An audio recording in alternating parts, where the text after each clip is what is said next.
Hello and welcome to rebuilderinabox.com. Rebuild kits and how-to videos on the web, where the rebuilder in the box is you.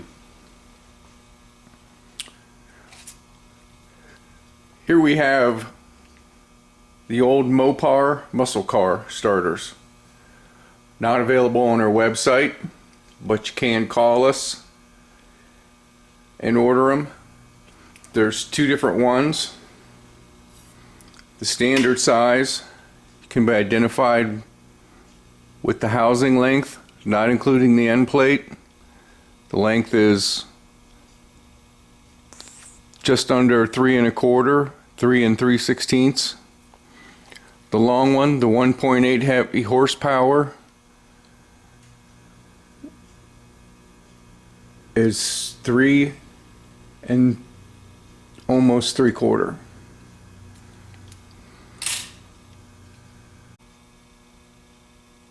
For filming purposes, we're going to be rebuilding the 1.8 horsepower Lester catalog number 3258, the granddaddy, the dinosaur, the Tyrannosaurus Rex of the starter world. Chrysler claims it can develop 1.8 horsepower. Looking at it from the drive end, from the housing, you'll see the two bolts holding the solenoid on. These are 5/16. Most commonly they'll be 3/8. Take those off. Then flipping it around, looking at the other end of the same bolts, you'll see the 3/8 heads. Take those out. Here we have the solenoid wire, the ignition wire. We're going to take a wire toothbrush, clean up the threads a little bit, put a drop of oil or WD-40 or your favorite rust bust on there so that we can remove this 11/32 nut easily while holding the stud straight. We want to take that nut off without letting the stud itself turn. There will probably be a flat washer or an internal external tooth star washer. Take that off. Okay, looking at the back end on the back plate, you'll see the two 3/8 through bolts holding the entire housing on. Those need to come off. Pulling the through bolts out. This back plate is loose. Quite often they're not. The easiest way is just to take a hammer and give it a tap and it falls right off. There's spacers in here. Get those out of there and stack them up so that you can put them back in there.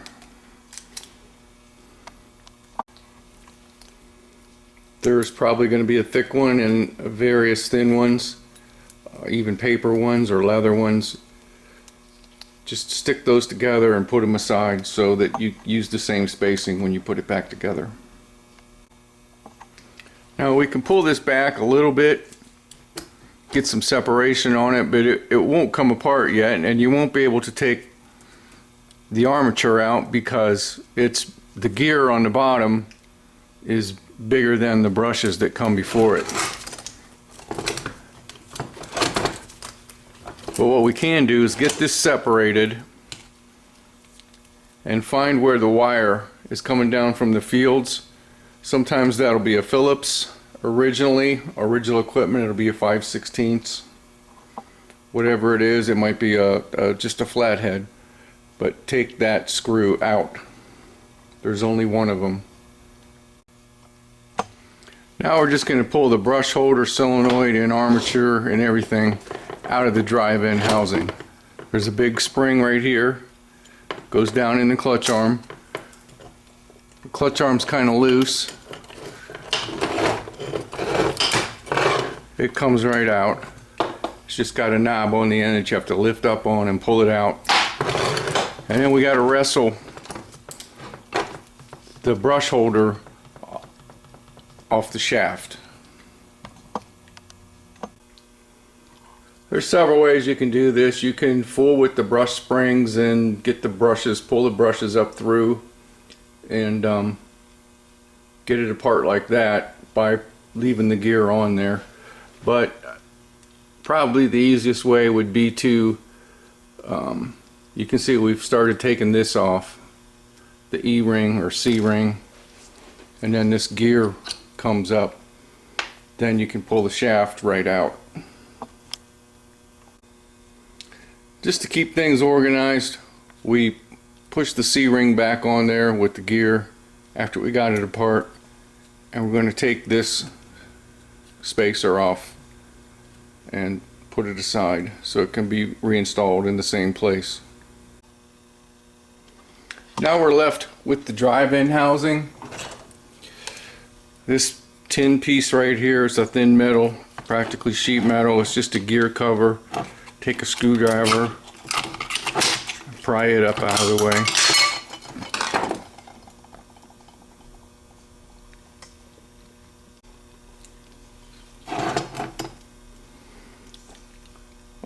Right on the front of the gear, you'll see a horseshoe clip right here, keeping this gear taut against the aluminum housing. Stick the corner of a screwdriver underneath it and start prying up on it. If it flies across the room, that's okay. Back in the day when the massive rebuild shops would do these 100 or a couple hundred at a time, your teardown man would set this piece up on the end and just drive a shaft down through there. That pushed this shaft down through because there's a keeper right here, and that keeper's going to be replaced anyway. But we'll show you how to do it with the snap ring pliers. If you notice closely, there's a flat washer here, a flat washer here, and a snap ring that separates them that sits down in this groove. The snap ring looks like that. It's got the eyelets on it. You just take a tool like this, spread it out a little bit, and set it out of the groove forward. Take it out of the groove and set it on the shaft towards this way. Then we're going to take a 1/4 inch extension, and you don't have to hit it very hard, you can just tap it.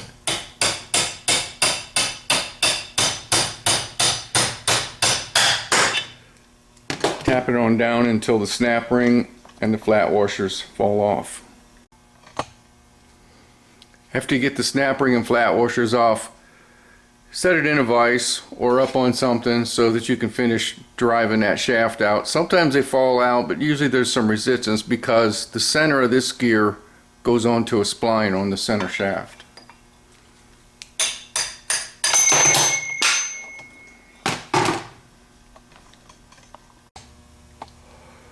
So this falls out and hits the floor, doesn't hurt anything. Then the bendix and the gear come right out.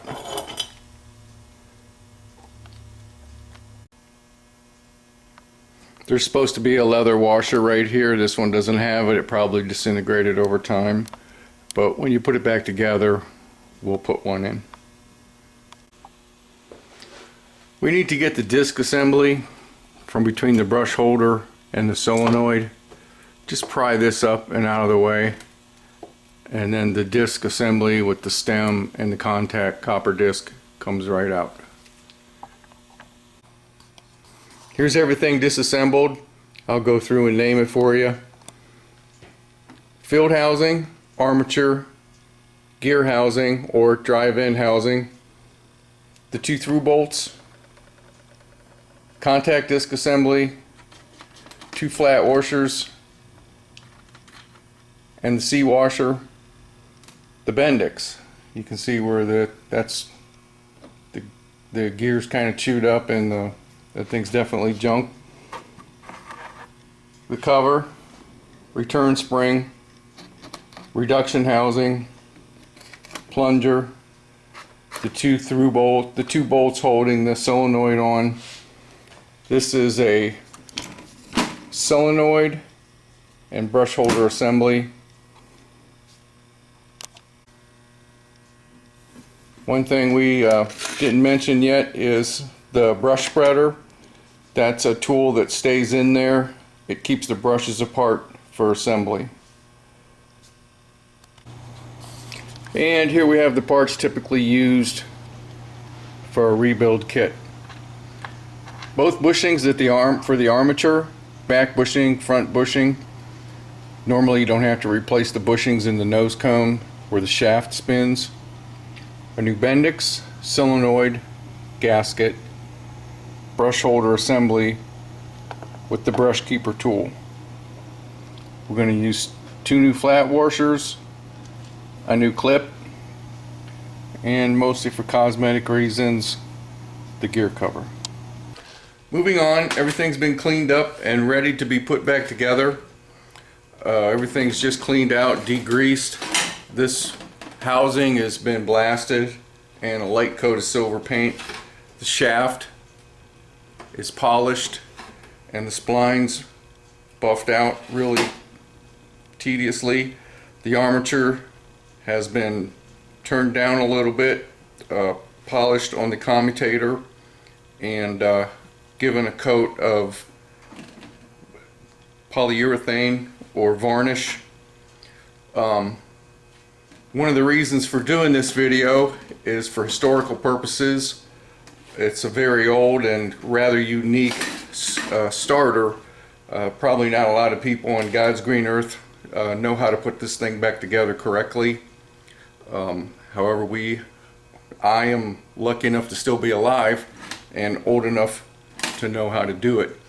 One of the first things we have to do to prepare this housing is go over this ground. Chrysler's field has a ground in the side, and we have to go through that and make sure that that's correct, because the field on the Chrysler housing is one of a kind in the fact that it grounds out. So the procedure we're going to use to tighten up that ground rivet is put a 1/4 inch extension and clamp it down in the vise, and then the bottom of that we're going to place right on that rivet.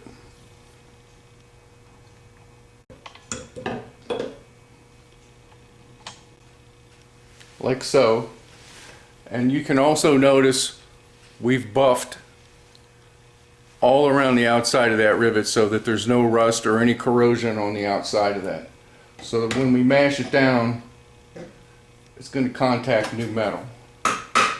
Then we're just going to take a hammer and gently tap all the way around it.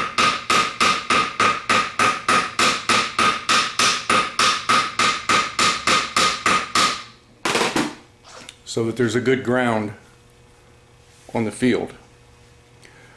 When we're done and we're testing this, the old-fashioned, passed down from years of generations of Chrysler starter builders, when you run that, hold your finger on this, and it shouldn't be getting hot during the final run check. There's 4 bushings altogether, 3 in the nose and 1 in the back plate. The one in the nose, this one down here, that is for the drive end of the armature, it's a good idea to change those every time. Normally these 2 here that the shaft runs in don't need changed. There's very little revolution on them because of the gear reduction. So we're going to put the shaft in there and wiggle it up and down. And if there's not a lot of play in there and it seems to be free, we just leave those go. 99% chance those are okay, but pretty much habitually we have to change the bushing down inside and the bushing in the end plate.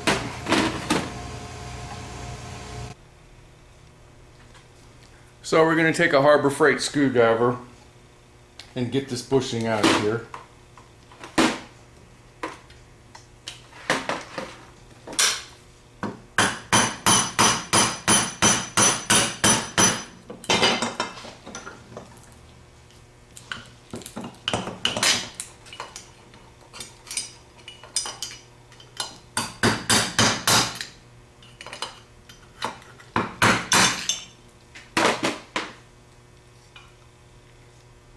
And you holier than thou mechanics that are just busting with pride because he got such a big toolbox and a world full of experience. Here's a little subliminal message for you if you want to tell me in the comments. You shouldn't pound on a screwdriver. Here's the new bushing. We're going to use a nice generous coating of red Loctite.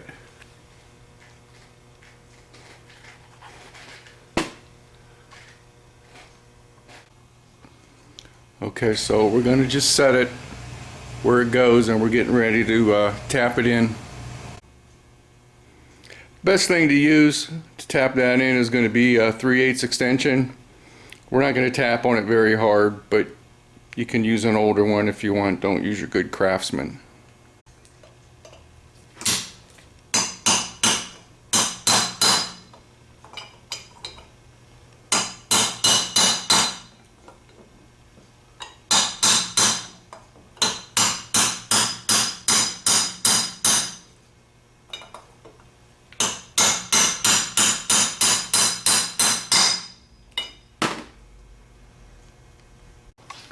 You want to break this bushing in a little bit. So what we're going to do is put the armature in, spin it, and just tap lightly. You can wiggle it back and forth up here. Just get it to where it spins freely.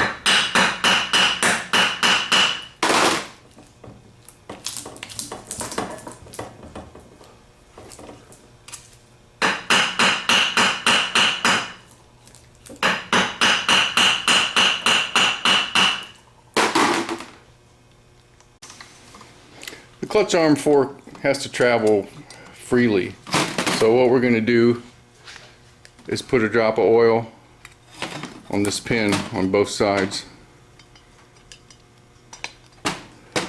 and a little bit of oil on those tracks. Get everything moving nicely, then set the Bendix down on there. Also, this might be a good time, so you don't forget, put a drop of oil where the through bolts go in. What we're going to do is clamp the whole drive end housing gently in the vise, and then you can see how the drive sits down on there with the fork up in between the two plastic keepers. Here we have the gear for the gear reduction. It's been cleaned. You can see the scribe mark. We're going to put that up, and then the leather washer goes on top of it.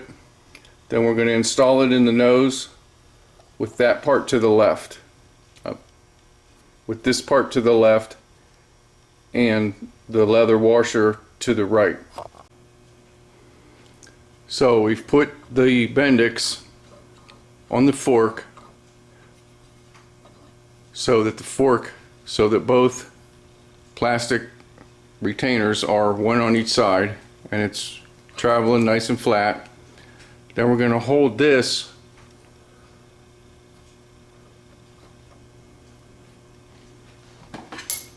down over the hole and start the shaft coming through. And you have to get the spline started onto the spline and just tap it through. After the shaft starts coming out through the Bendix hole, put your first flat washer on there. Then get your snap ring pliers and put the C-clip on. Then we're going to put the other flat washer on. Get the shaft started in the bushing and take a small hammer and tap on the back of the shaft to get everything lined up. As soon as you've tapped it far enough, the snap ring will fall into the groove. Push the gear back out of the way so that there's room for the horseshoe clip to go on.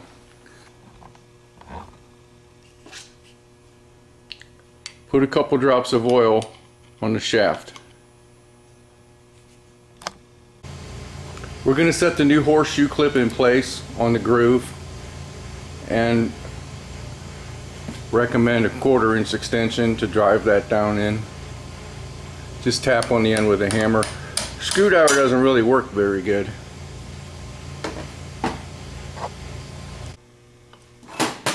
We're kind of going to tap on this a little bit just to make sure the shaft is nice and loose. Take some white lithium grease and paint the gear. This helps keeps the raspiness down. It won't stay on there for very long, but during break-in period, at least it'll be semi-quiet. Then you'll see the pin here.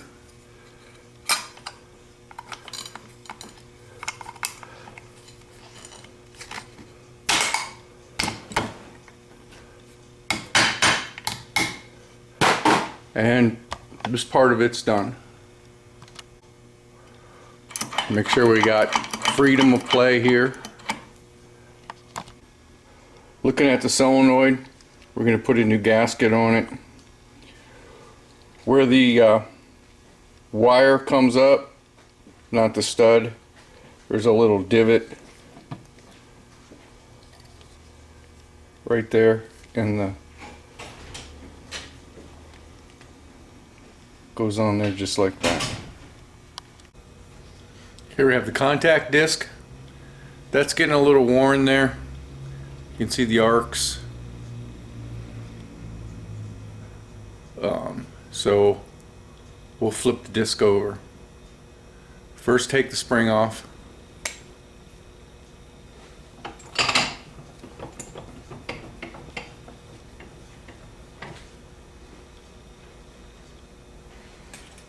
Then work with the open spot on the horseshoe clip. Push the spring down. Pull the clip off.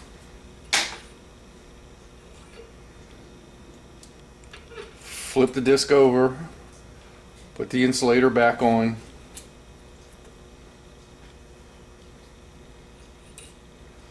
And push the spring down.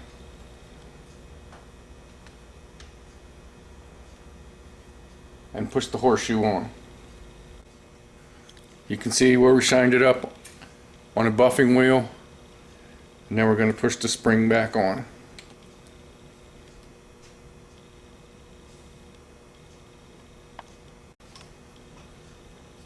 Take a little bit of grease, put it on the shaft.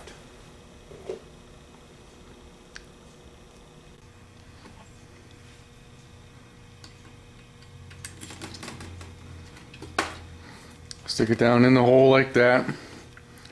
You'll see the hole in the brush holder right here. The long wire goes through that.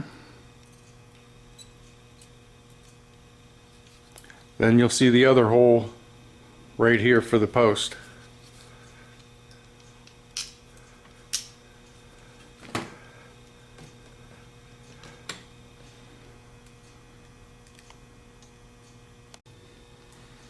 Now we're ready to take the solenoid bolts and run them through both ears to bolt the solenoid up.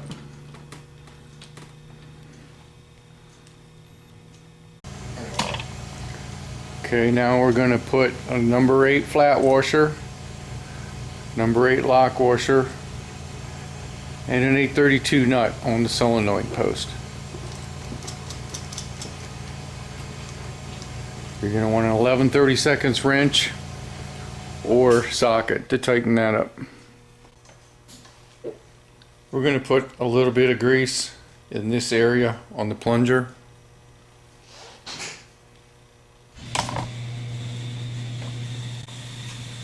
And then stick the plunger down in the fork. Make sure it hooks underneath.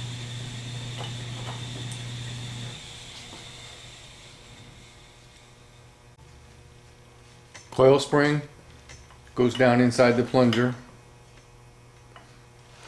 Then we're going to take the brush holder solenoid assembly and stick the stem down through the center of the spring.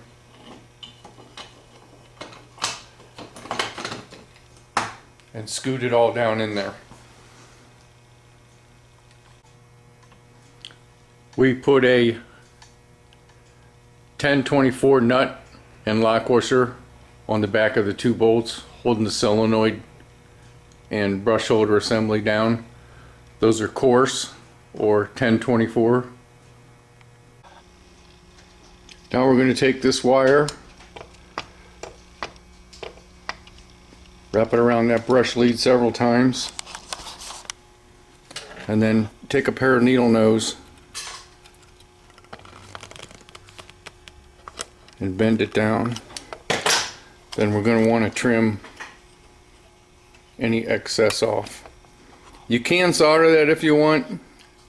You don't have to. Might be a good idea to solder it. Just in case the brush spreader keeper thing comes out, you can reset the brushes. There's an easy trick to it. Notice how I have the brush started in the brush guide, and I took the spring up to the edge and laid it on the brush to keep it there. You'll notice all the way around I did that. That's just to hold the brushes back so that I can put this thing back in there. After you put that back in there, then you have to set the spring back down to the center of the brush. Take note on the placement of the wires coming out. The wire coming out of this brush is on the bottom. Likewise with this one. The placement of the wire coming out of the brush is on the top of the brush for this one. And on that one it doesn't really matter, but it's on the top of the brush. It's got to come out of the top of the brush so that you can get the field screw back in. Also notice how on this brush the wire's tucked down into a place in the white plastic. So anyway, the idea is you can put this back in if an accident happens, and then put all the brush springs back to the center of the brush. So here's a shot of the brush holder assembly ready to go. We got to double check this to make sure that that's pushed down way out of the way, because when the field housing sets on there, that can't touch the fields. But here's the springs sitting on top of the brushes.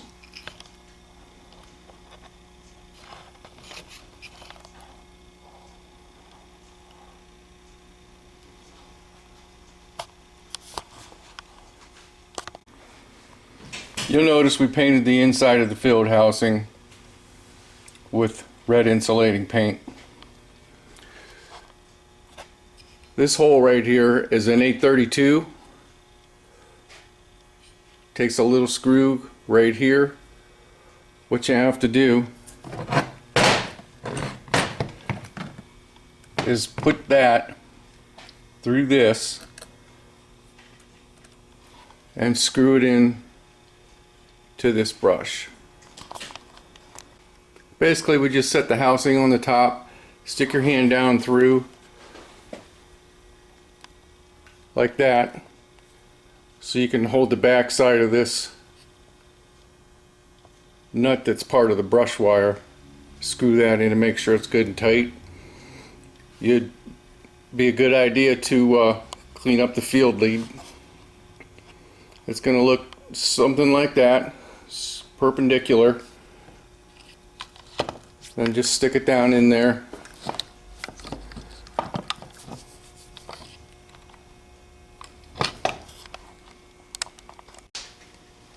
You'll see the hole on the bottom of the housing. That lines up with this mark on the brush holder. Here's a shot looking down inside the starter at the brushes. You'll notice after you get everything in place, that the brush wire is sticking up. You want to take a screwdriver and stick it down in there so that it's tucked down in where it won't rub the armature.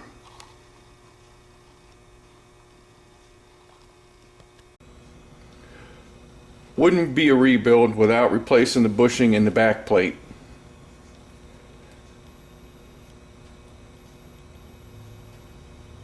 Quite often the back plate's worn, the bushing, and it allows the armature to drag, ruining the performance of the starter. Years ago, the massive rebuilders had pullers. We don't have that, so we're going to have to get it out the hard way. It's a little bit destructive, but the end result would be the same. Some of them will have the felt, oil-soaked felt in the bottom.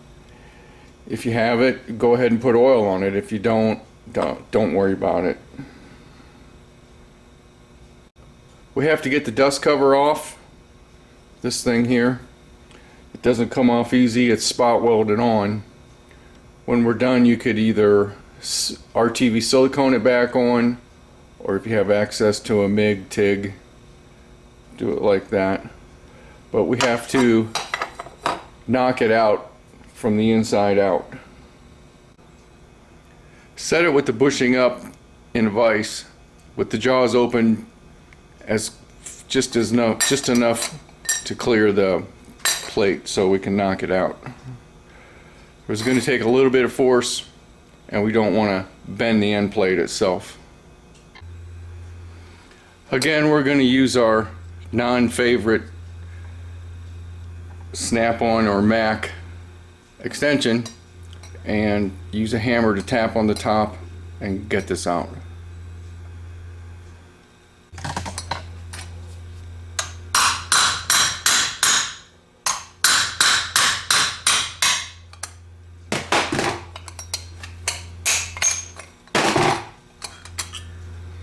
So now that it's opened up a little bit, we can go ahead and chisel the bushing out. You can go either way on the bushing. I think it might be better to close this in the vise, push that open, and tap the bearing out that way.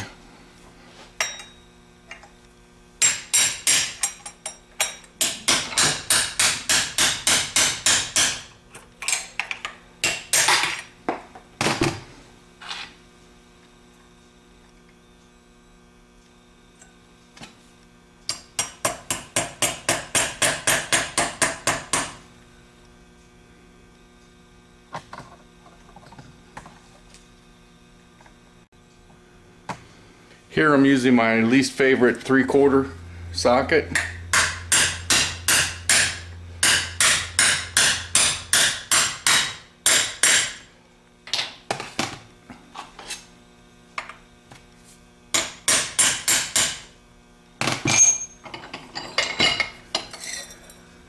You don't want to bottom it out completely.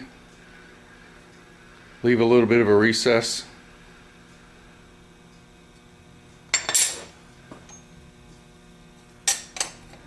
And then we can put the felt back in.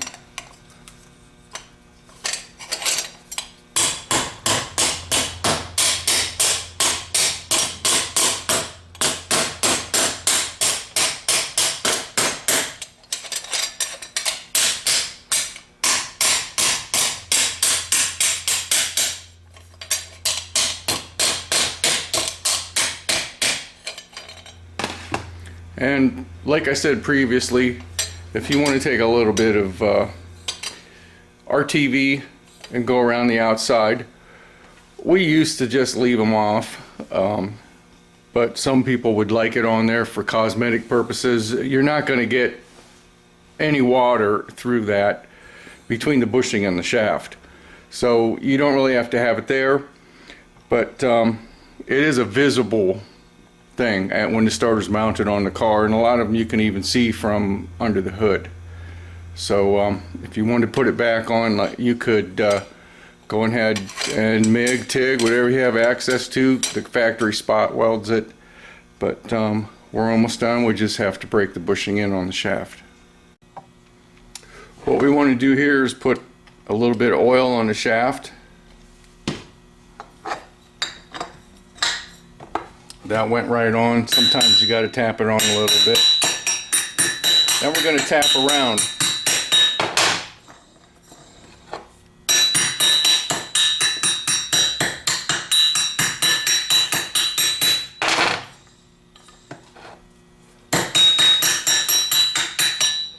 Not really a lot of force. Just get it so it spins freely. Okay, now for the fun part. What we've done here is put the spacer back on and then put a little smidge of grease on it so that it doesn't fall off when we turn it upside down. Because we're going to turn it upside down and drop it down into place. And what that's going to do is push the brush spacer tool down into the bottom.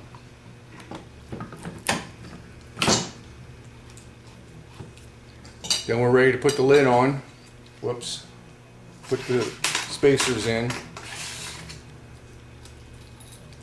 Then we're ready to put the lid on. The bolts have been buffed on the heads, cleaned up so they get a good ground, and we put a light layer of dielectric grease on the threads. And all you do is stick them down in and tighten it up. So we're ready to test this thing. We'll put a ground cable on the frame, and I heavily advise at home, if you're going to do this, put this part in a vise, put the whole starter in a vise, and then use your jump box to do what I'm doing here. The ground cable goes on there, the hot cable goes on there. Be very careful that it doesn't touch.